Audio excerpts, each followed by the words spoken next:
Step away from the vehicle and keep your hands where I can see them.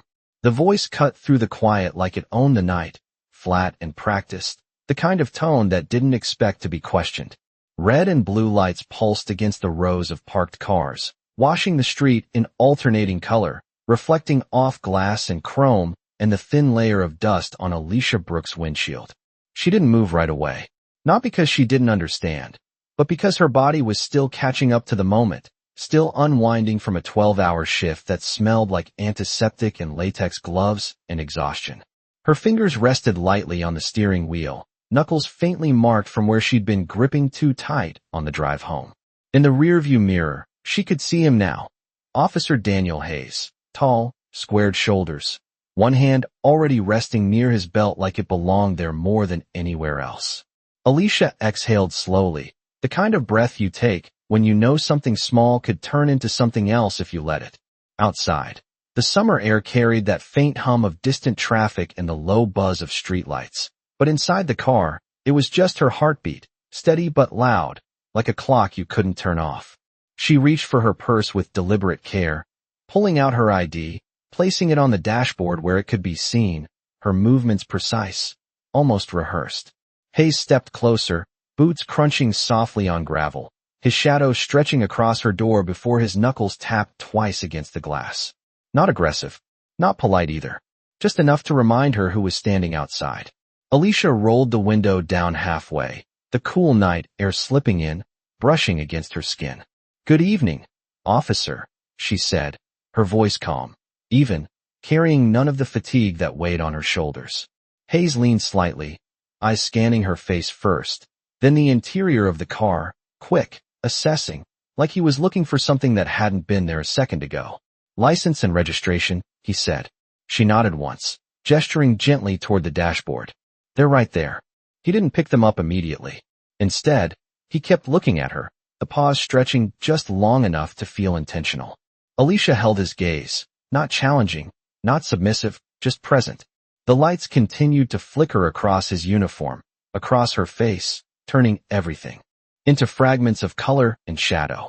Somewhere down the block, a dog barked once, then went quiet again. Hayes finally reached in, grabbing the ID, glancing at it briefly before looking back at her. "Where are you coming from?" he asked. "Work," she replied. "Hospital on Jefferson." He tilted his head slightly, like he was weighing something invisible. "Long night." Alicia allowed a small nod. "They all are." For a moment, neither of them spoke. The silence wasn't empty. It was filled with everything unsaid, everything assumed. Hayes stepped back half a pace, glancing toward his patrol car, then back at her again. His fingers tapped once against the edge of the door frame, a subtle, restless motion. Alicia noticed it. She noticed everything. The way his stance never fully relaxed, the way his eyes lingered just a second too long, the way the air between them felt charged without a clear reason why.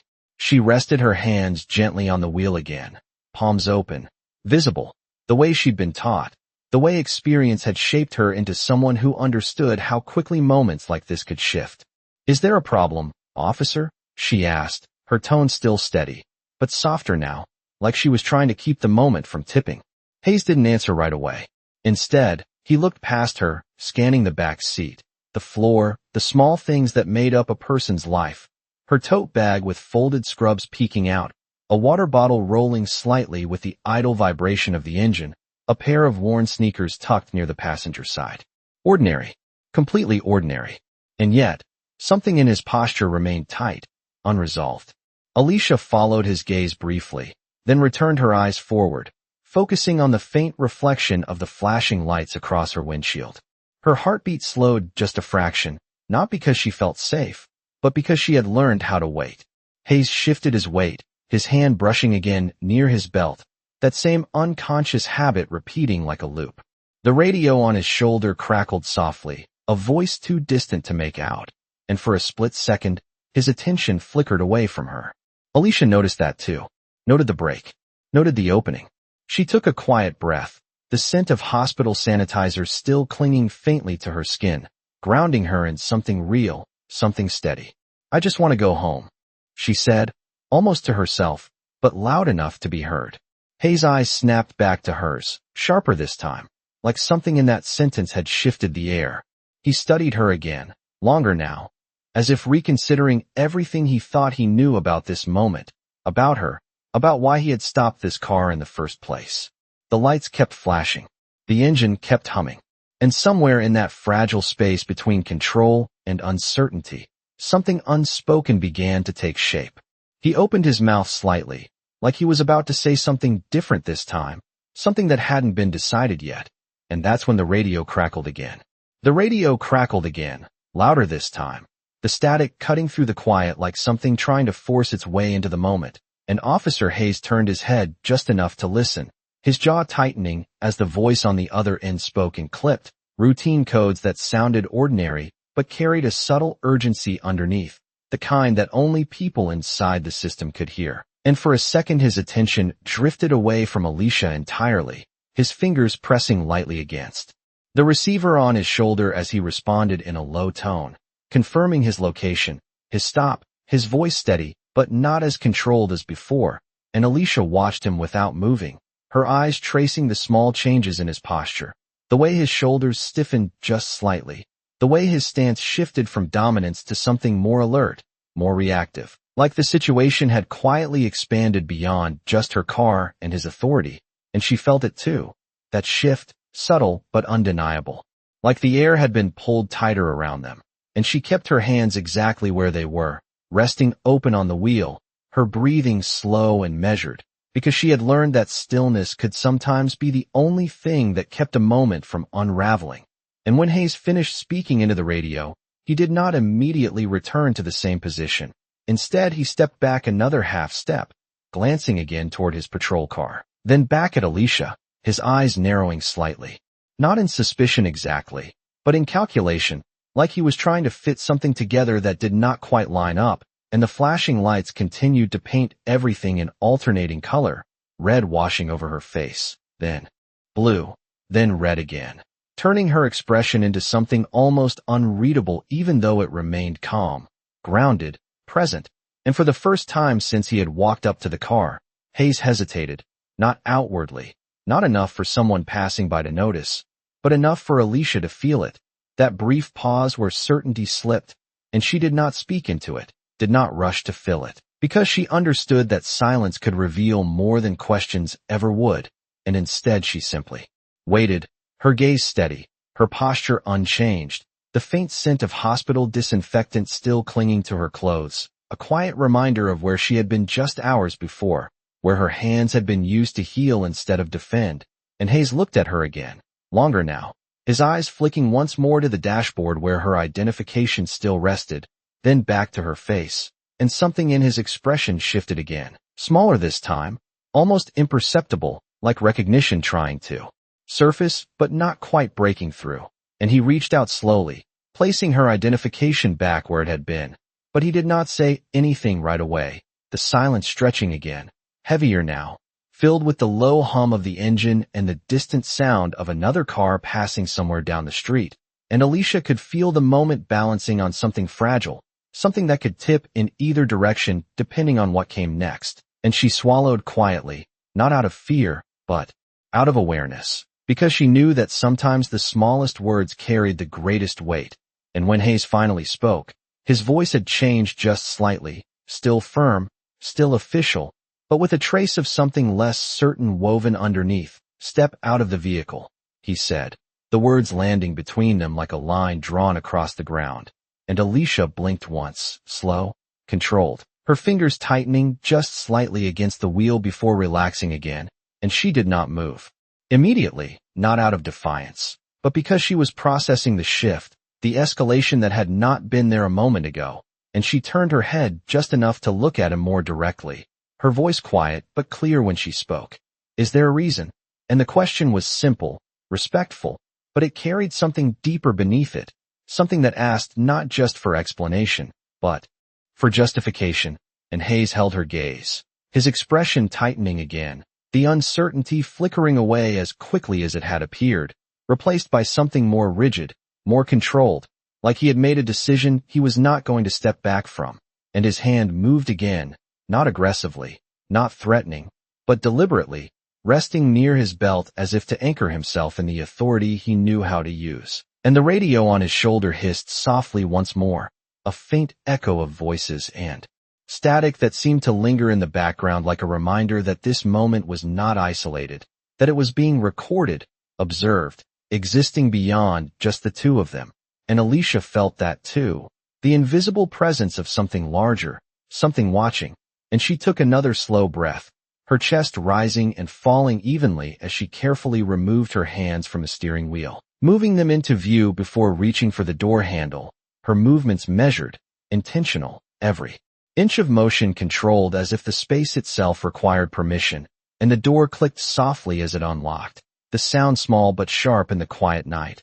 And for a brief second, everything seemed to pause again, suspended between what had already happened and what was about to, and Hayes shifted his stance just slightly, preparing for what came next, his eyes fixed on her with a focus that felt heavier now, more deliberate. And Alicia pushed the door open slowly, the hinges creaking faintly as the cool night air rushed in around her, brushing against her face, carrying with it the distant scent of asphalt and summer heat. And as she began to step out, something in Hayes' expression changed again, sharper this time, like he had just noticed something he had not seen before. The moment her foot touched the pavement, the world seemed to narrow, not in sound but in focus, like everything outside the circle of flashing lights had faded into something distant and irrelevant. And Alicia stood slowly, straightening to her full height, as the door remained open behind her, the interior light casting a soft glow against the dark street, and she kept her hands visible, relaxed at her sides, not raised, not hidden, just present, the way someone stands when they have nothing to conceal and nothing to prove, and the night air wrapped around her, cooler now against the thin fabric of her scrubs, carrying the faint scent of oil and dust from the road beneath her feet. And she could feel Hayes watching her closely, more closely than before, his attention sharpened to a single point, and she followed his gaze instinctively, not with her eyes but with her awareness, tracing what had caught his attention. And that was when she realized it was not her hands, or her posture, or even the car that had shifted his focus. It was something smaller, something resting just below the collar of her shirt, barely visible in the flicker of red and blue light, a thin chain catching the reflection, swaying gently with the rhythm of her breathing, and at the end of it, a small, worn piece of metal, the edges softened with time, the surface marked by years of being held, touched, carried, and Hayes' eyes locked onto it for just a fraction longer than anything else he had looked at so far. And Alicia noticed that pause, that quiet recognition that had not yet formed into words, and she resisted the instinct to reach up and cover it, to hide it, because she knew that would change the moment in a way she could not control. So she let it rest there, visible, steady, a part of her that did not need explanation. And Hayes shifted his weight again, his stance adjusting as if the ground beneath him had become slightly less certain, and when he spoke, his voice was still firm, but there was a subtle hesitation threaded through it now, almost like he was choosing each word more carefully than before. "Turn around," he said.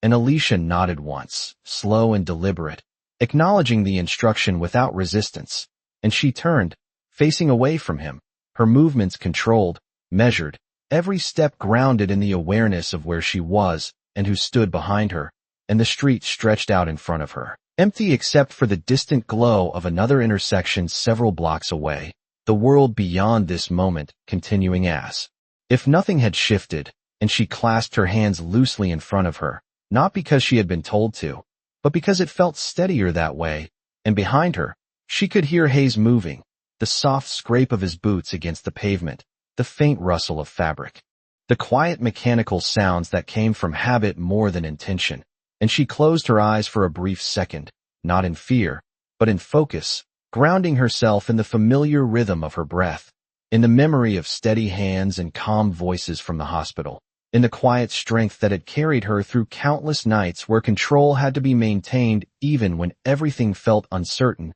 And she opened her eyes again, fixing her gaze on a crack in the asphalt just ahead of her, tracing its line as it stretched unevenly across the road. Something small, something real, something she could hold on to. And Hayes stopped just behind her, close enough that she could feel the presence of him without needing to turn, and for a moment, he did not speak, the silence stretching again. Thicker now, heavier with the weight of whatever he had just noticed, whatever he was trying to understand. And the radio hissed softly on his shoulder, but he did not respond this time, his attention fixed entirely on her, on that small detail that had shifted everything in a way neither of them had expected, and Alicia felt it too. That change, subtle but undeniable, like a current running just beneath the surface of the moment, and she remained still, her posture steady, her breathing even, because she knew that movement now would only disrupt something fragile that had just begun to take shape. And Hayes exhaled slowly, the sound barely audible, and when he finally spoke again, his voice was quieter, not softer exactly, but less certain, like he was stepping into unfamiliar ground. "What is that on your neck?" he asked, the question simple, almost casual, but carrying a weight that had not been there before, and Alicia hesitated for the first time, not because she did not want to answer, but because she understood that the answer would change something, that it would move the moment in a direction that could not be undone, and she reached up slowly, her fingers brushing against the small piece of metal, feeling its familiar shape, its worn edges, the history it carried, and she held it gently between her fingers for a second before letting it fall back against her chest, and she turned her head just slightly, enough that her voice could carry back to him without breaking the position she had been asked to hold. And when she spoke, it was quiet, steady, grounded in something deeper than the moment itself. "It belonged to my son," she said, and the words settled into the space between them, simple, direct, but heavier than anything that had been spoken so far, and Hayes did not respond immediately, the silence stretching again, but this time it was different, not filled with tension or authority, but with something closer to realization, something that had just begun to surface but had not yet fully formed, and Alicia could feel it, that shift, that quiet unraveling of certainty behind her. And for the first time since the lights had appeared in her mirror, the moment did not feel like it was moving forward in a straight line anymore. It felt like it was about to turn. The words lingered in the air longer than they should have, as if the night itself had paused to hold them, and Alicia felt the weight of what she had said settle into the space behind her, not heavy like fear, but steady like truth, something that did not need to be defended once it was spoken, and for a moment, there was nothing but the quiet hum of the engine, the distant flicker of streetlights, and the faint static still whispering from the radio on Hayes' shoulder, and he did not move. Not right away, his presence still close behind her, but no longer pressing forward with the same certainty, and Alicia could feel that shift without turning, the subtle change in the way he stood, the way his breath slowed, the way his silence stretched not from control, but from something else, something closer to thought, and she kept her gaze forward, her hands still loosely held, her posture unchanged, because she understood that whatever was happening now did not need to be interrupted.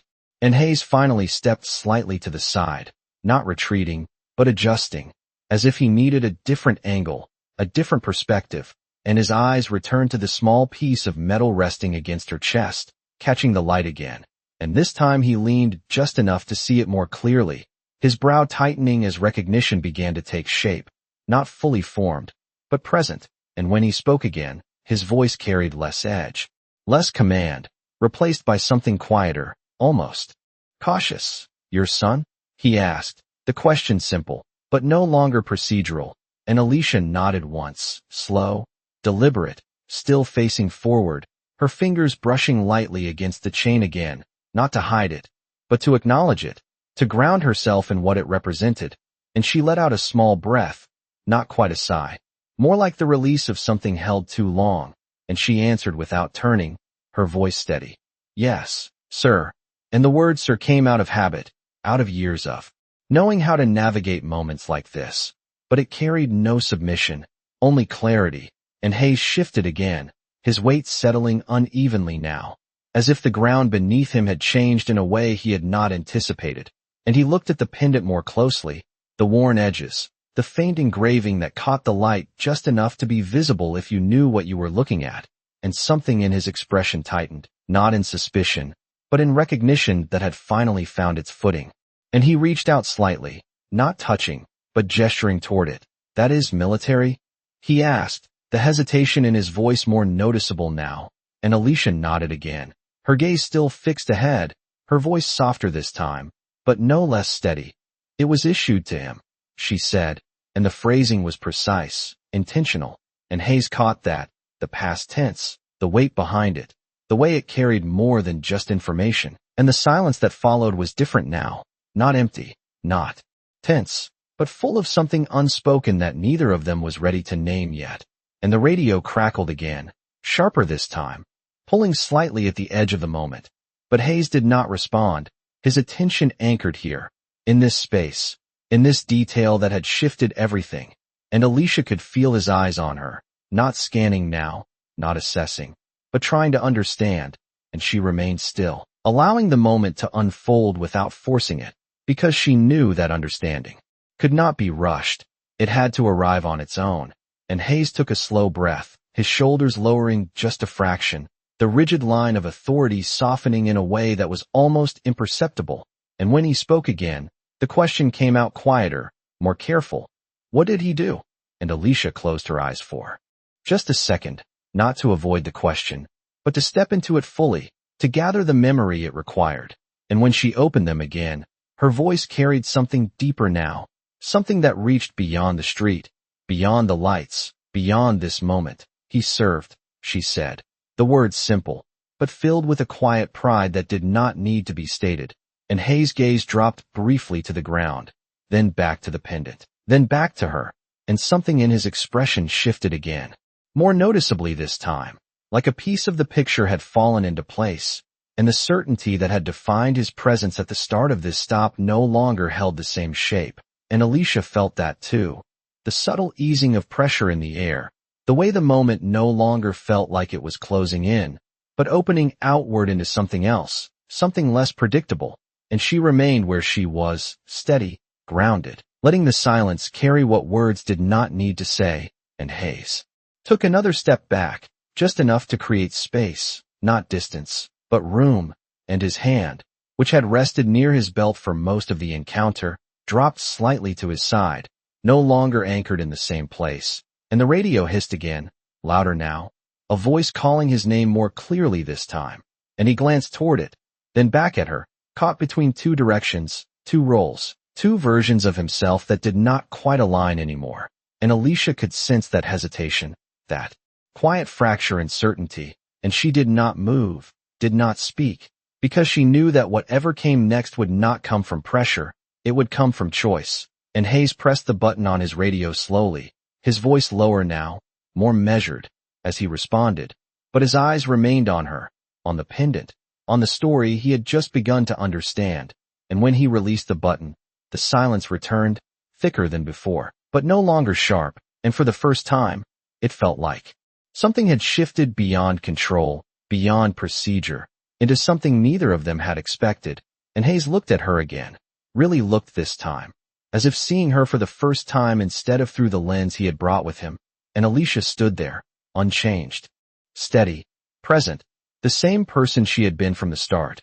And yet the moment around her had transformed, quietly, completely, and somewhere in that stillness, something else began to surface, something that had not yet been said, but was already moving toward the light.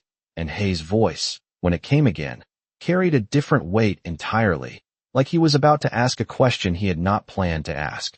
Hayes did not speak right away, and that silence stretched in a way that felt different from before, no longer filled with authority or control, but with something slower, heavier, like the weight of a thought that refused to settle quickly. And Alicia remained still, her posture unchanged, her hands relaxed, her breathing steady, because she could feel that whatever was about to be said did not belong to the same moment that had started this stop. And Hayes shifted again, his gaze moving briefly away from her, and then returning, as if he needed that distance just to process what he had already heard. And when he finally spoke, his voice was quieter, more measured, carrying a tone that did not quite fit the uniform he wore. "What was his name?" he asked, and the question landed gently, but it carried something deeper beneath it, something that reached beyond routine, beyond protocol. And Alicia felt it, the shift from procedure to something personal, something human. And she took a slow breath, her fingers brushing lightly against the pendant again, grounding herself in its familiar weight. And when she answered, Her voice did not rise or fall. It simply held steady. "Ethan Brooks," she said, and the name settled into the space between them like something that had always been there, waiting to be spoken, and Hayes repeated it quietly under his breath, not for confirmation, but as if trying to place it somewhere in his memory, somewhere just out of reach, and his brow tightened slightly, his eyes narrowing not in suspicion, but in recognition that had not fully formed yet, and Alicia could sense that, the way his focus shifted inward, the way his stance softened just a fraction more, and she did not interrupt it, did not fill the silence, because she understood that recognition could not be forced, it had to arrive on its own terms, and the radio crackled again, louder now, a voice. Calling his badge number, sharper this time, more insistent, but Hayes did not respond immediately, his attention still anchored here, in this moment that had quietly become something else entirely, and Alicia glanced slightly to the side, just enough to catch a glimpse of his reflection in the car window, distorted by the curve of the glass and the flashing lights, and she saw it there, the hesitation, the uncertainty, the shift that had not existed when he first walked up to her car, and she looked forward again, her gaze steady, her presence unchanged, because she knew that whatever he was working through now had nothing to do with her actions. It had everything to do with what he was beginning to understand, and Hayes took a slow breath, deeper this time, his shoulders lowering just a fraction more, and when he finally pressed the button on his radio, his voice sounded different, still professional, but lacking the sharp edge it had carried before, as he responded briefly. Acknowledging the call, his words shorter, more controlled, like he was trying to keep one part of himself steady while another part shifted beneath the surface. And when he released the button, the silence returned again, but it no longer felt like something waiting to break. It felt like something unfolding, and Hayes looked at her once more, his eyes moving from her face to the pendant and back again. And this time there was no hesitation in his gaze, only a quiet realization that had finally settled into place, and he spoke again, slower now, as if choosing each word with care. "Ethan Brooks," he repeated, and there was something in the way he said it, something that suggested the name meant more than it had a moment ago, and Alicia felt a subtle tightening in her chest, not from fear, but from recognition that the moment had crossed into something deeper, something that could not be undone, and she remained still, allowing him the space to reach whatever conclusion he was moving toward, and Hayes shifted his stance again, stepping slightly to the side, creating more distance between them, not out of authority, but out of something closer to respect, and his hand, which had once rested near his belt as if anchored there, now hung loosely at his side, unguarded, and the lights continued to flash around them. Red then blue then red again. But the intensity of the moment no longer came from those colors. It came from the quiet understanding that had begun to take shape, and Hayes glanced once more toward his patrol car, then back at her, as if weighing something that extended beyond this street, beyond this stop, and Alicia could feel that shift too, the way the moment no longer belonged only to the two of them, but to something larger, something connected to the name she had spoken, to the story that had not yet been told, and she let out a small breath, barely audible, her fingers resting lightly against the chain again, and for a second, everything seemed to settle into a fragile balance, the kind that could hold if left undisturbed, and Hayes' gaze softened just slightly, not enough to be obvious, but enough to be real, and when he spoke again, his voice carried a different weight entirely, no longer questioning, no longer commanding, but searching. "Was he began, the words, trailing off as if he had not yet decided how to finish them, and Alicia felt that pause, that hesitation, that moment where the truth stood just at the edge of being spoken, and she knew that whatever came next would not return things to how they were before, and she waited, steady, grounded, allowing the silence to stretch just long enough for it to matter, and Hayes drew in a breath, his eyes fixed on her now with a clarity that had not been there at the start, and the question he was about to ask carried more than curiosity, it carried consequence. The unfinished question lingered between them, fragile and heavy at the same time, and Alicia felt it settle into her chest before it was even spoken fully, because she already knew what he was trying to ask, not just the words, but the meaning behind them, and she did not turn around yet, did not rush to answer, because some truths required a moment of stillness before they could be carried into the air. And Hayes cleared his throat quietly, the sound small but enough to break the edge of that silence. And when he tried again, his voice was steadier but softer than before. Was he military active duty? He asked, the phrasing careful, almost formal, as if he was stepping into unfamiliar ground and wanted to do it correctly. And Alicia let out a slow breath, her shoulders rising and falling gently, and she turned her head just enough so her voice would carry clearly without breaking her position. He was, she said, her tone calm, grounded, carrying neither pride nor grief too loudly, but holding both in equal balance.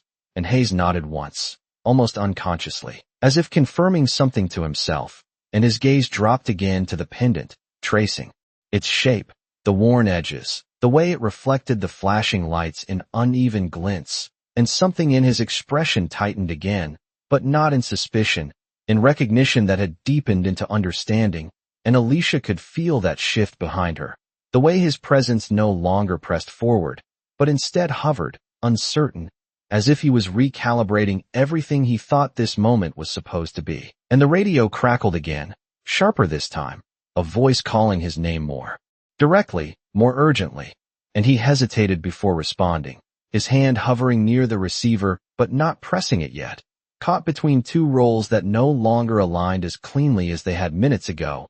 And Alicia stood still, her feet grounded on the pavement, the faint texture of asphalt beneath her shoes anchoring her in the present. And she closed her eyes for a brief second, not to escape, but to steady herself, to hold onto the quiet strength that had carried her through countless moments where control had to come from within.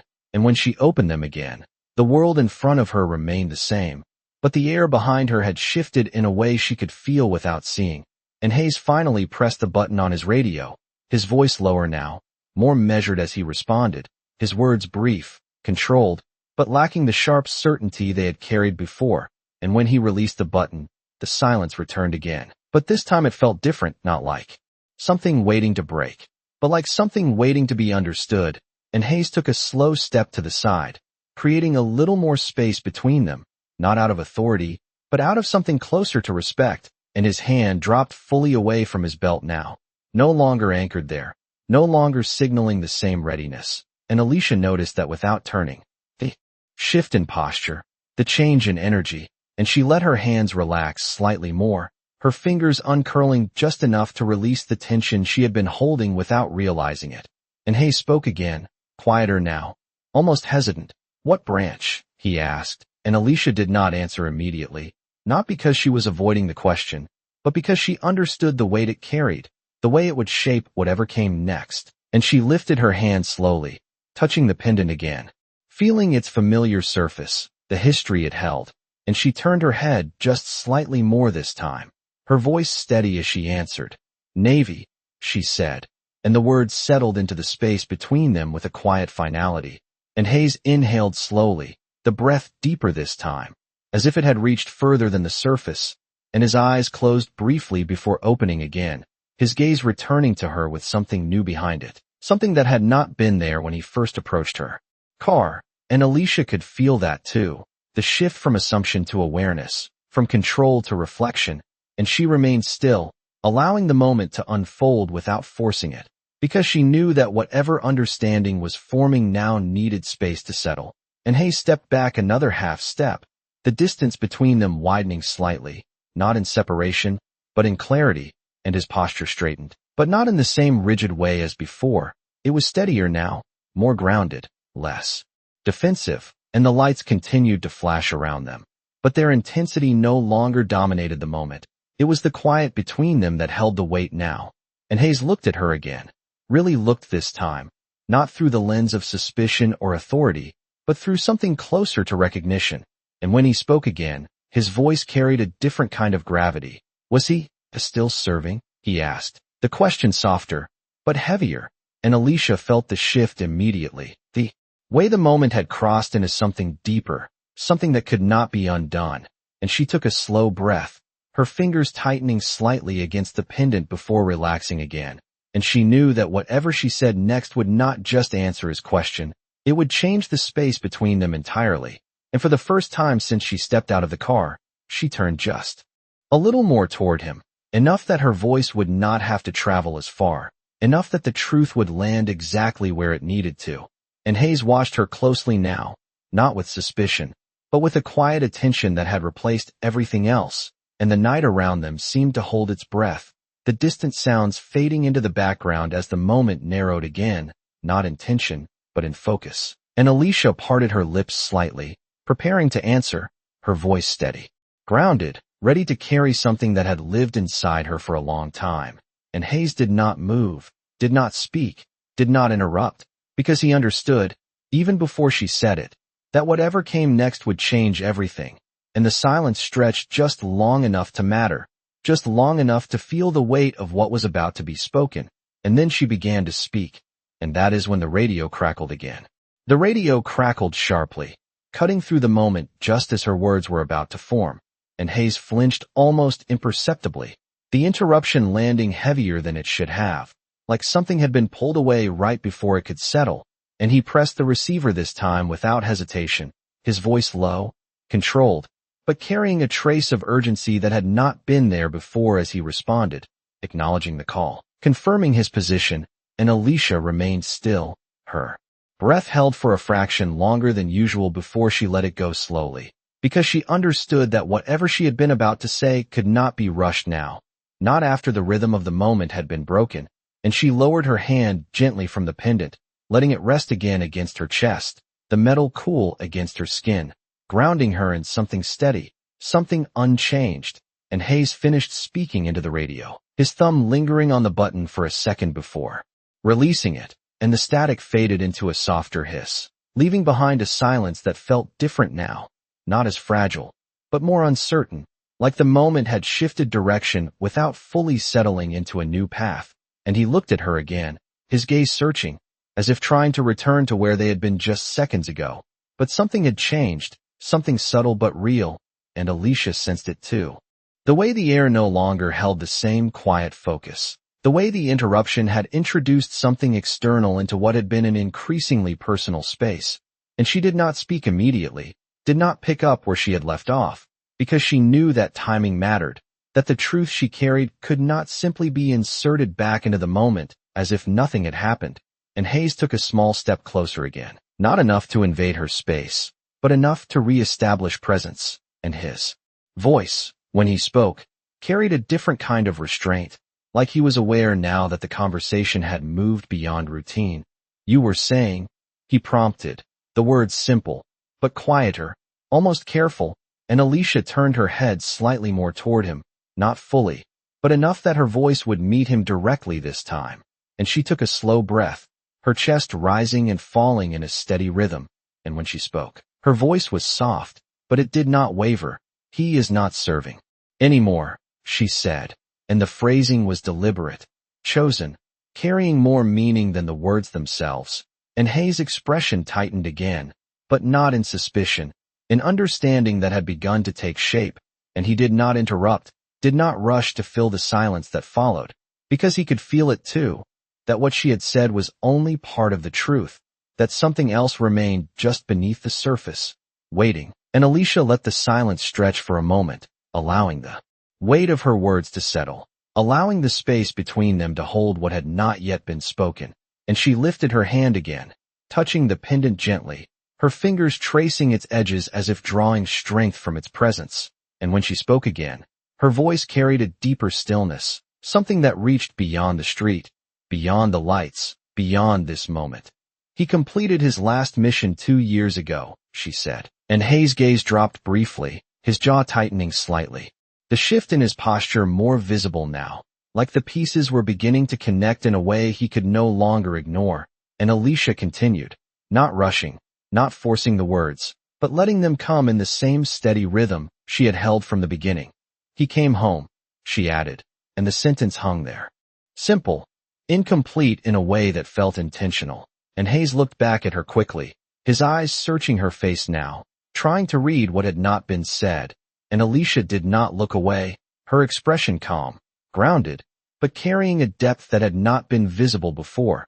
And the silence that followed was heavier now, filled with the understanding that something important was still missing, something that would change everything once it was spoken. And Hayes took a slow breath, his shoulders rising and falling as if he was preparing himself for whatever came next, and the radio hissed softly again. But he ignored it this time.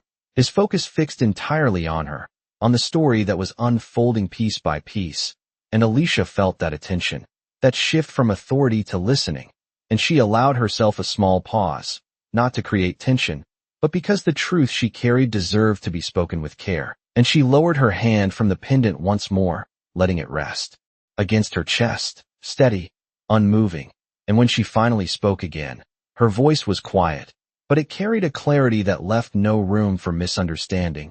"He did not come back the same," she said, and Hayes' breath caught slightly, the reaction small but unmistakable, and he stepped back just a fraction, not out of distance, but out of the need to process what he was hearing, and Alicia remained where she was, her posture unchanged, her presence steady, because she knew that this part of the story was not about movement. It was about understanding, and the night around them seemed to quiet even further, the distant sounds fading into something barely noticeable, as if the world itself was giving space to the moment. And Hayes looked at her again, his eyes no longer sharp or guarded, but searching, trying to reconcile the person he had first seen with the story now unfolding in front of him. And Alicia held that gaze, not challenging, not defensive, simply present, and the silence stretched once more, but this time it felt like something waiting to be completed, something that had already begun to take shape and could not be stopped now. And Hayes opened his mouth slightly, as if to ask something else, something deeper, but the words did not come immediately, caught somewhere between thought and understanding, and Alicia could see it, the shift, the realization forming just out of reach, and she knew that whatever came next would not just answer his question, it would redefine the moment entirely. And Hayes drew in a slow breath, his voice quieter than it had ever been since he stepped out of his car, as he finally spoke again, and what he asked next carried more weight than anything before. Hayes' question came slower this time, like he had to move through something inside himself just to reach it, his voice low and stripped of the authority it once carried. "What do you mean?" "Not the same." And the words hung there, not sharp, not demanding, but searching, and Alicia felt them settle into her chest with a familiar weight, the kind that did not surprise her anymore, but still required care to carry. And she did not answer immediately, not because she did not know what to say, but because she understood that the truth she was about to share could not be rushed. It had to arrive in its own time. And she let out a slow breath, her shoulders rising and falling gently, her fingers brushing once more against the pendant as if drawing strength from its presence. And she turned just a little more toward him now, not fully facing him, but enough that her voice would not have to travel as far, enough that the space between them felt more like a conversation than a command. And when she spoke, her voice was soft, steady, grounded in something deeper than the moment itself. "He used to laugh a lot," she said, and the sentence seemed simple, almost ordinary, but it carried a quiet weight that filled the space between them, and Hayes did not interrupt, did not move, his eyes fixed on her now with a focus that had nothing to do with control, only attention. And Alicia continued, her gaze steady, her tone unchanged. "After he came home, it was quieter," she added, and the pause that followed was not empty. It was filled with images that did not need to be described, with moments that existed in the spaces between words, and Hayes swallowed subtly, the movement small but visible, as if he was absorbing each piece carefully, trying to place it somewhere within his own understanding, and Alicia lowered her hand from the pendant, letting it rest again against her chest, her fingers relaxing as she continued. "He still tried," she said, and there was something in that phrase, something that carried both effort and limitation, something that suggested a battle that was not visible but deeply felt. And Hayes shifted his weight slightly, his stance no longer rigid, no longer anchored in the same certainty, but adjusting, responding. And Alicia noticed that too, the way his presence had changed, the way the tension that once defined him had softened into something more human. And she took another slow breath, her voice steady as she continued. "He would sit on the porch some nights," she said, her eyes drifting forward again, not looking at anything specific, but seeing something else entirely, something that lived beyond this street, beyond this moment. "Just watching the street," she added, and the simplicity of it made it heavier. made it real in a way that did not need explanation, and Hayes followed her gaze instinctively, looking out toward the empty road as if trying to see what she saw, as if trying to understand what those quiet moments must have held. And the radio crackled faintly again, but neither of them responded, neither of them moved, because the moment had shifted entirely now. It no longer belonged to procedure or protocol. It belonged to something else, something that required stillness. And Alicia continued, her voice softer now, but no less clear. He said it helped him feel normal, she said, and the word lingered, fragile, almost uncertain in the way it was spoken, and Hayes' jaw tightened slightly, his eyes narrowing not in suspicion, but in recognition of something he could not fully articulate. And Alicia let the silence stretch again, allowing the weight of her words to settle, and she did not look at him when she spoke next, her gaze still fixed ahead, her voice carrying a quiet finality. But it did not last, she said, and the sentence landed heavier than the ones before it, not because it was louder, but because of what it implied. And Hayes inhaled slowly, the breath deeper this time, his shoulders rising and falling as if he was grounding himself in the moment. And he looked at her again, really looked, not through the lens of suspicion or authority, but through something closer to understanding. And Alicia felt that shift, the way his attention had changed, the way the distance between them had become something else entirely. And she remained still, her posture steady, her presence unchanged, because she knew that what she was sharing now was not something that needed to be defended or explained further. It simply needed to be heard. And the night around them seemed to quiet even more, the distant sounds fading into something barely noticeable, as if the world itself was giving space to the moment. And Hayes opened his mouth slightly, as if to say something, but no words came immediately, caught somewhere between thought and emotion. And Alicia could see it now, the realization forming more clearly in his expression, the shift from assumption to understanding becoming something undeniable. And she let out a small breath, barely audible, her fingers resting lightly against the pendant once more. And the silence that followed was not empty. It was full, carrying everything that had been said and everything that had not. And Hayes finally found his voice again, quieter than before, almost careful, as if he understood now that the next question mattered more than anything he had asked so far. Hayes took a slower breath this time, like he understood that whatever he asked next would not just fill the silence, it would shape it. And his voice, when it came, was quieter than it had ever been since the lights first flashed behind her car. Where is he now? And the question did not carry authority. It carried something else entirely, something closer to concern, to understanding. And Alicia felt it settle into her chest with a weight that was both familiar and steady. And for a moment, she did not answer, not because she did not want to, but because this was the part that always required the most care, the part that could not be rushed or softened. And she let out a slow breath, her fingers resting lightly against the pendant as if drawing strength from it. And she looked forward, her gaze steady, grounded in something beyond the street, beyond the flashing lights, beyond the man standing behind her.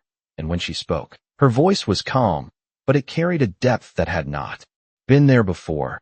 He is not here anymore, she said, and the words were simple, but they landed with a quiet finality that filled the space between them. And Hayes did not move, did not interrupt, his posture still, his attention fixed entirely on her. And Alicia could feel the shift immediately, the way the air seemed to settle, the way the moment deepened into something heavier, something that could not be undone once it was understood. And she let the silence stretch for a second longer, allowing the weight of what she had said to settle fully. And then she continued, her voice steady, not breaking, not wavering. He passed 2 years ago, she added, and the phrasing was deliberate, chosen, carrying both clarity and restraint. And Hayes' breath caught slightly, the reaction small but unmistakable, and he stepped back just a fraction, not out of distance, but out of the need to absorb what he had just heard. And Alicia remained still, her posture unchanged, her presence steady, because she had carried this truth long enough to know how to hold it without letting it consume her. And the radio on Hayes' shoulder crackled faintly again, but he did not respond, did not even reach for it this time, because whatever had just shifted between them had made everything else feel distant, less immediate. And Alicia lowered her hand slowly from the pendant, letting it rest against her chest, the metal cool and familiar. And she took another quiet breath, her voice softer now, but no less clear. "He served until the very end," she said, and there was no need to explain further, no need to add detail, because the weight of those words carried everything that mattered. And Hayes' gaze dropped briefly to the ground, his jaw tightening as if he was holding something back, something unspoken. And when he looked up again, his eyes were different now, no longer sharp or guarded, but searching, trying to reconcile the person he had first seen with the story now standing in front of him.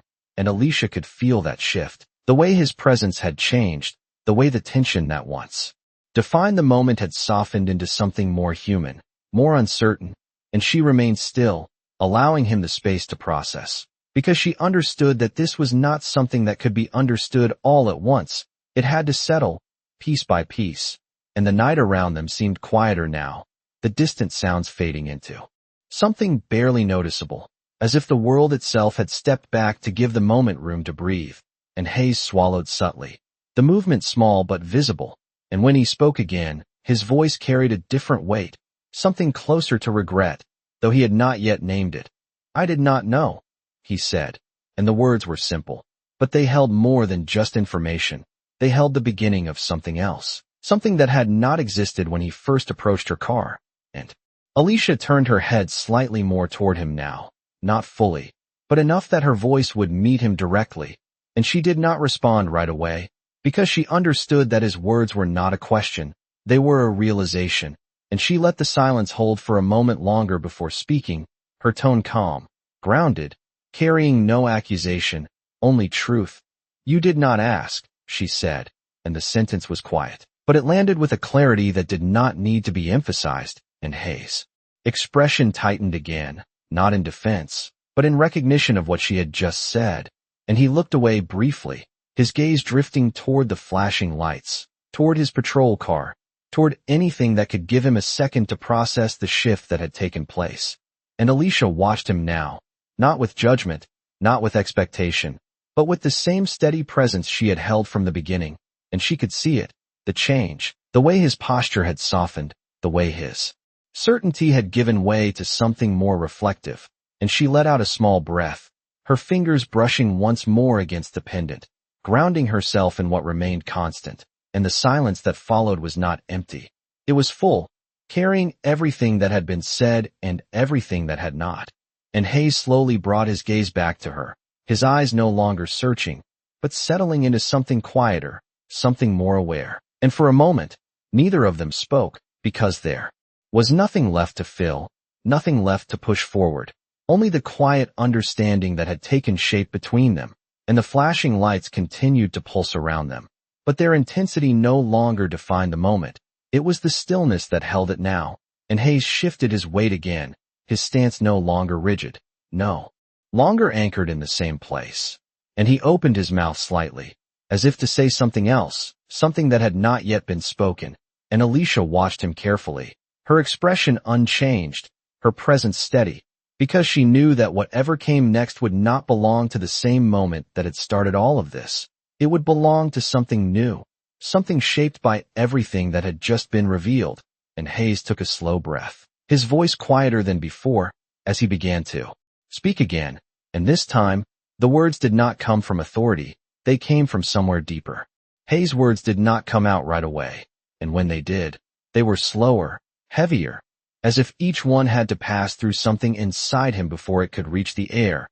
"I should have handled this differently," he said, and the sentence was simple, but it carried a weight that had not been there before, something that did not belong to procedure or protocol, but to reflection, and Alicia heard it, not just the words, but what sat beneath them, and she did not respond immediately, because she understood that this was not about her speaking now.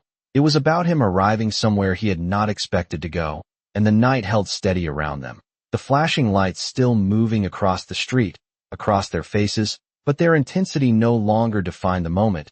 It was the quiet between them that held the weight now, and Hayes shifted his stance, his shoulders lowering slightly, as if something he had been holding had finally loosened, and he looked at her again, really looked, not through suspicion, not through authority, but through something closer to awareness, and Alicia remained still, her posture unchanged, her presence steady, because she knew that what was happening now did not need to be guided, it needed to unfold. And Hayes let out a slow breath, his gaze dropping briefly to the ground before returning to her. And when he spoke again, his voice carried a different tone, something more deliberate, more honest. "I saw a situation," he said, pausing slightly, as if choosing his words carefully, "but I did not see you." And the sentence settled into the space between them with a quiet clarity, and Alicia felt it, the shift from surface to depth, from assumption to acknowledgement. And she did not interrupt, did not soften it, because she understood that truth did not need to be adjusted once it was spoken. And Hayes continued, his voice steady but quieter than before. "I reacted before I understood," he added, and there was no defense in his tone, no attempt to justify, only a recognition that had arrived too late to change the beginning, but early enough to shape what came next. And Alicia's fingers brushed lightly against the pendant again, the small motion grounding her in something constant, something that had not changed despite everything that had just unfolded. And she took a slow breath, her chest rising and falling gently. And when she finally spoke, her voice was calm, steady, carrying no sharp edge, only clarity. "You still have a choice now," she said, and the words were quiet, but they held something deeper, something that extended beyond the moment, beyond the street, beyond the two of them. And Hayes looked at her, his expression shifting again, not in confusion, but in consideration, as if he was turning that sentence over in his mind, trying to understand what it meant in the context of everything that had already happened. And the radio crackled again, louder this time, more insistent, the voice calling his name with a sense of urgency that could no longer be ignored. And Hayes hesitated, his hand hovering near the receiver, caught between two realities that were now pulling in different directions. And Alicia watched him carefully, not with expectation, not with pressure, but with a quiet awareness that this moment, this decision, belonged entirely to him. And she did not move, did not speak again, because she knew that whatever choice he made would reveal more than any words could. And Hayes finally pressed the button on his radio, his voice steady but changed, carrying a tone that was no longer sharp or commanding, but measured, grounded, as he responded. His words brief, controlled, but lacking the urgency that had been directed at him. And when he released the button, the silence returned once more, but it felt different now, not like something waiting to be filled, but like something that had already been understood. And Hayes lowered his hand fully, letting it rest at his side, and he took a small step back, creating space between them, not out of distance, but out of respect. And his posture straightened, but not in the rigid way it had before. It was steadier now, more grounded, more aligned with the moment he now found himself in. And Alicia noticed that, the way his presence had changed, the way the tension that once defined him had softened into something more reflective. And she remained where she was, her posture unchanged, her presence steady, because she understood that this was not the end of something. It was the beginning of something else. Something that neither of them had expected when the lights first appeared in her mirror. And Hayes looked at her again, his eyes no longer searching, no longer guarded, but settled, carrying a quiet recognition that had replaced everything else. And he nodded once, not as an order, not as a command, but as an acknowledgement, something small, but real. And Alicia felt that too, the shift, the way the moment had moved from confrontation to understanding without either of them forcing it. And she let out a small breath, her fingers resting lightly against the pendant once more. And the silence that followed was not empty. It was full, carrying everything that had been said and everything that had changed. And Hayes turned slightly, glancing toward his patrol car, toward the lights that still flashed, toward the role he had stepped into before any of this began. And when he looked back at her, there was a clarity in his expression that had not been there before. And for a moment, neither of them spoke, because there was nothing left to push forward. Only the quiet understanding that had taken shape between them, and the night held steady around them. The distant sounds returning slowly, the world beginning to move again beyond the edges of this moment. And Hayes drew in a slow breath, his voice low, steady, as he prepared to speak once more. And this time, the words he chose would not come from the same place as before. And Alicia could feel it before he even said them. shift that had already begun to take hold, and she stood there, calm, grounded, ready to hear what came next, and Hayes looked at her one more time, as if confirming something within himself before letting it out, and then he spoke, and everything about the moment changed again. Hayes held her gaze for a moment longer before speaking, as if he needed that final second to steady whatever had shifted inside him, and when his voice came, it was no longer shaped by authority or control, but by something quieter, something deliberate. "You can go," he said, and the words were simple, but they carried a weight that reached far beyond the instruction itself, and Alicia felt it immediately, not as relief, but as recognition that the moment had turned, fully, completely, and she did not move. Right away, not because she questioned him, but because she understood that what had just happened between them deserved to settle, even if only for a second longer, and the night seemed to breathe again around them. The distant hum of traffic returning, the faint rustle of leaves in the warm air, the flashing lights still casting their rhythm across the street, but no longer dominating the space. And Hayes stepped back another half step, creating more room between them, not out of distance, but out of respect, and his hands remained at his sides, open, unguarded, the tension that had once defined his posture now gone, replaced by something steadier, more grounded, and Alicia turned slightly toward him, just enough to face him more directly for the first time since she had stepped out of the car, and their eyes met fully now, without the barrier of angle or distance, and in that moment, there was no uniform, no role, no assumption, only two people standing in the aftermath of something that had quietly changed them both, and she gave a small nod, not as permission, not as compliance, but as acknowledgement, something simple, something human, and she reached for the car door slowly, her movements still measured, still careful, not out of fear now, but out of habit, and the door opened with a soft creak, the interior lights spilling out again, illuminating the edge of the pavement,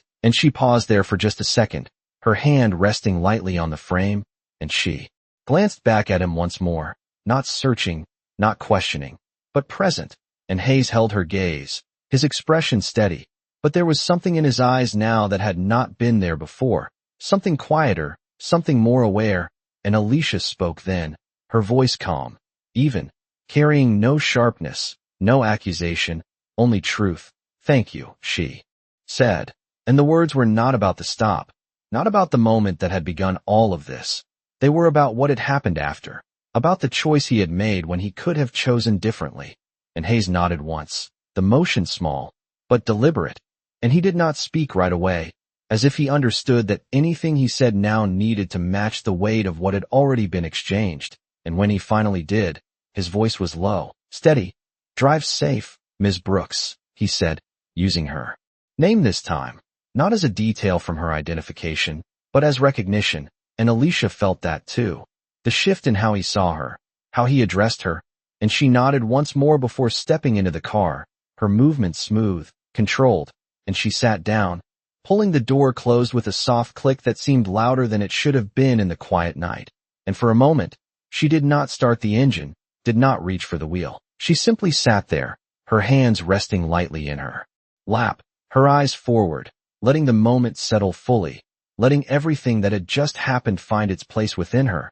And outside, Hayes remained where he was, standing near the edge of the open space, his posture no longer rigid, no longer defined by control, but by stillness, and he watched as the interior light dimmed, as the shape of her silhouette shifted slightly within the car, and the flashing lights from his patrol vehicle continued to reflect across the surface. But their intensity felt different now, less sharp, less urgent, and Alicia finally reached forward, placing her hands on the steering wheel once more, her fingers wrapping around it with a steady grip, and she took a slow breath, the kind that grounded her, that reminded her she was still here, still moving forward, and she turned the key, the engine responding with a low hum that filled the space inside the car, and Hayes turned slightly, walking back toward his patrol vehicle, his steps slower than before, not dragging, not hesitant, but measured, as if each one carried a different weight now. And he paused briefly near the door, his hand resting on the frame, and he looked back once more, just for a second, and Alicia, sensing the movement, glanced up, their eyes meeting again through the glass, and there was no tension there, No unspoken conflict. Only a quiet acknowledgement of what had passed between them, something that did not need to be named to be understood, and Hayes gave a small nod, almost to himself, before turning away, opening the door, and stepping inside his vehicle, and Alicia shifted the car into drive, her foot easing onto the accelerator. The vehicle rolling forward slowly, smoothly, and as she passed the edge of the flashing lights, the colors faded from her windshield, replaced by the steady darkness of the road ahead, and she did not look back again, her gaze fixed forward, her hands steady on the wheel, and behind her, the lights continued to pulse. But their presence grew smaller with each passing second, and Hayes sat in his car, his hands resting on the wheel, his eyes forward, but not focused on the road. Focused instead on the moment that had just unfolded, on the words that had been spoken, on the understanding that had taken shape, and the radio crackled again, calling his name, sharper this time, pulling him back toward the role he knew, toward the world that had not changed, even if he had, and he reached for it slowly, his fingers brushing the receiver, and for a brief second, he hesitated, the silence stretching just long enough to feel the weight of what he was about to step back into. The radio crackled again, sharper this time, the voice on the other end no longer distant but direct, pulling at Hayes with a sense of urgency that could not be ignored, and he finally pressed the receiver, his thumb steady but slower than it would have been before. "Go ahead," he said, his voice controlled, but something in it had shifted, something quieter beneath the surface, and the dispatcher's voice came through with clipped efficiency, relaying another call, another situation, another moment waiting to unfold somewhere else in the city, and Hayes listened, his eyes fixed forward through the windshield, but not really seeing the road, not really seeing the flashing reflections bouncing faintly off nearby buildings, because his mind was still anchored to the space Alicia had just left, to the stillness that had settled after her car disappeared into the dark, and for a brief second, he did not respond, the silence stretching just long enough for the dispatcher to repeat his name. And that hesitation said more than any words could, because it was not confusion, it was awareness, the kind that arrives quietly and refuses to be ignored once it does. And Hayes finally answered, his voice steady, professional, acknowledging the call, confirming that he would respond. But even as the words left his mouth, there was a difference in how they landed, as if they carried a weight he had not felt before, and he released the receiver slowly, his hand lingering there for a second before dropping back to the wheel, and the patrol car idled beneath him, the engine humming softly, a constant, familiar sound that now felt slightly different, like something he had always known but was only just beginning to hear clearly.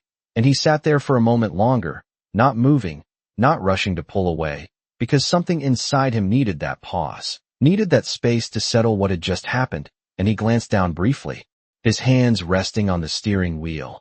The same hands that had approached her car with certainty, with assumption, and he flexed his fingers slightly, as if testing something unseen, something internal that had shifted without warning, and the flashing lights continued to pulse behind him, casting red and blue across the interior, but their rhythm no longer matched the pace of his thoughts, and he reached forward, turning them off, and the sudden absence of color left the street quieter, darker, more real. And for the first time since the stop began, there was no artificial urgency surrounding him, only the natural stillness of the night. And Hayes took a slow breath, deeper than before, letting it fill his chest fully before releasing it. And his gaze lifted again to the road ahead. But this time he saw more than just the path in front of him. He saw the space beyond it, the people who would move through it, the moments that would unfold in ways he could not predict. And he started the car into motion, easing forward, the tires rolling smoothly over the pavement. And as he drove, the city unfolded around him in quiet fragments, streetlights casting soft pools of light, houses sitting still behind closed windows, the occasional car passing in the opposite direction, each one carrying its own story, its own unseen weight. And Hayes found himself noticing things he would have overlooked before, the small details, the stillness, the humanity that existed in the spaces between calls. And the radio crackled again, softer this time. Another voice, another update, but it no longer pulled at him in the same way. It did not override everything else. It simply existed alongside it. And he responded briefly, his tone steady. but no longer sharp, no longer driven by the same urgency that had once defined it. And as he continued down the road, his mind returned, not to the call he was heading toward, but to the moment he had just left behind, to the way Alicia had stood there, steady, grounded, unshaken, and to the words she had spoken, not loud, not forceful, but clear enough to shift something deeper than the surface.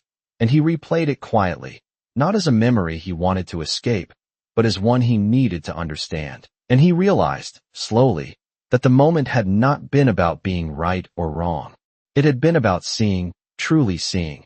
And that was something he had not done when it mattered most. And the realization did not come with sharp regret. It came with something quieter, something more lasting, like a weight that settled into place and refused to be ignored.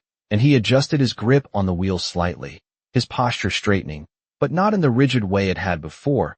This was different, more grounded, more aware. And as he approached the next intersection, the traffic light shifted from green to yellow, then to red, and he slowed the car to a stop, the engine idling softly as he waited. And the stillness of that pause felt familiar in a new way, not as an interruption, but as an opportunity to breathe, to think, to choose. And he glanced briefly at the empty crosswalk ahead, the white line stretching across the road, clean, defined, waiting, and he thought about the words she had said, about choice, about the moment that exists after something has already happened. And for a second, he closed his eyes, just briefly, not to escape, but to hold on to that understanding, to make sure it did not slip away as easily as it had come. And when he opened them again, the light turned green, and the road ahead cleared. And he pressed gently on the accelerator, the car moving forward once more. But something about that movement felt different now, not just direction, but intention, and the city continued to unfold around him, unchanged on the surface, but no longer the same in the way he moved through it. And somewhere in the distance, another set of lights flickered faintly against the night sky, signaling another moment, another encounter, another choice waiting to be made. And Hayes kept his eyes on the road, steady, focused, aware, because this time, he knew he would not approach it the same way. The city stretched quietly ahead of him as Hayes drove, the glow of streetlights sliding across his windshield in steady intervals, each one passing like a marker of time, like something counting forward without asking permission. And his hands rested firmly on the wheel, but not tense, not rigid, just steady, grounded in a way they had not been earlier that night. And the radio murmured softly in the background, no longer sharp, no longer demanding, just present, like everything else around him. And he followed the road as it curved gently through a neighborhood of sleeping houses, their windows dark, their porches still, the world beyond his car continuing in quiet, unseen rhythms. And for a moment, he slowed slightly, not because he needed to, but because something inside him had shifted the way he moved through space, the way he approached the next moment. And as he reached the next block, he saw another vehicle ahead, parked near the curb, hazard lights blinking slowly, amber, instead of red and blue, softer, less urgent. And a figure stood beside it, a young man, maybe early 20s, hands resting on the roof of the car, shoulders slightly hunched, not in fear, but in uncertainty. And another officer stood a few feet away, posture firm, voice raised just enough to carry authority. And Hayes felt it immediately, that familiar pattern, the rhythm of assumption beginning to take shape before anything else had been fully understood. And his foot eased off the accelerator as he approached, the car slowing to a stop behind the scene. And he watched for a second, not intervening yet, not stepping out, just observing. And he saw the way the young man kept his hands visible, the way his eyes moved carefully, trying to follow instructions while also trying to understand what was happening. And he saw the other officer's stance, the slight tension in his shoulders, the quick movements, the way his hand hovered near his belt without fully resting there. And something in Hayes tightened, not from fear, but from recognition, because he had stood that way not long ago. He had carried that same posture, that same certainty, and for a brief moment, he did not move, the scene unfolding in front of him like a reflection of something he had just left behind. And then he opened the door, stepping out into the night, the air warm but steady, grounding him as his boots touched the pavement. And he walked forward at a measured pace, not rushing, not commanding attention, but present, and the other officer glanced at him, acknowledging his presence with a quick nod, but continuing his instructions, his voice still carrying that edge, and Hayes stepped closer, just enough to enter the space without disrupting it, and he looked at the young man, really looked, not just at his hands or his posture, but at his face, at the uncertainty in his eyes, at the quiet effort to stay calm. And Hayes spoke then, his voice steady, but different, lower, more grounded. "Take a breath," he said, not as an order, but as a suggestion, something meant to settle rather than control, and the young man blinked, surprised, but he did it, his chest rising and falling slowly, the tension in his shoulders easing just a fraction, and the other officer hesitated, just for a second, the shift small but noticeable, and Hayes continued, his tone calm, consistent. "We are just going to figure this out," he added, and the words landed differently than the ones before, not escalating, not pressing, but opening space, and the young man nodded slightly, his hands still visible, his posture steadying, and the moment shifted, quietly, almost imperceptibly, but enough to change the direction it was heading, and Hayes felt it, the difference, the way a single choice could alter the entire course of what followed. And he stood there, not taking over, not asserting control, but holding that space, allowing it to settle, allowing it to move forward without the weight of assumption, and the other officer's stance softened slightly, his voice lowering, his movements becoming less sharp, and the tension that had filled the space just moments ago began to ease, replaced by something steadier, something more grounded, and Hayes glanced briefly at the young man again, then at the officer, and then back at the road behind them, the path he had just come from, the moment that had changed everything still echoing quietly in his mind, and he did not say anything more, because he did not need to. The shift had already happened, and he stepped back slightly, allowing the situation to continue, but on a different course now, one shaped by awareness instead of assumption, and the night moved forward around them, unchanged on the surface, but altered in the way it was being lived, and Hayes stood there for a moment longer, his posture steady, his presence calm, and he realized that nothing about the world had changed, not the streets, not the calls, not the expectations, but something inside him had, something quiet, something lasting, something that would follow him into every moment after this. And as he turned slightly, preparing to step back toward his car, the distant hum of the city carried on, steady, indifferent, but he was no longer moving through it the same way, and he knew that the next time lights flashed behind someone, the next time a voice cut through the night, the next time a moment balanced on the edge of turning, he would see it differently, he would choose differently, and somewhere far behind him, on a road now quiet and dark, a woman drove home with steady hands, and a small piece of metal resting against her chest, and neither of them would ever stand in that exact moment again, but the shape of it would remain, carried forward in the choices they made, in the way they moved through the world, in the quiet understanding that had taken root without needing to be spoken again. And Hayes reached for his door, his hands steady, his breath even, and for the first time that night, the silence around him did not feel heavy. It felt clear, and he stepped back into his car, closing the door gently behind him as the engine hummed to life once more, and the road ahead stretched out, unchanged, but no longer the same.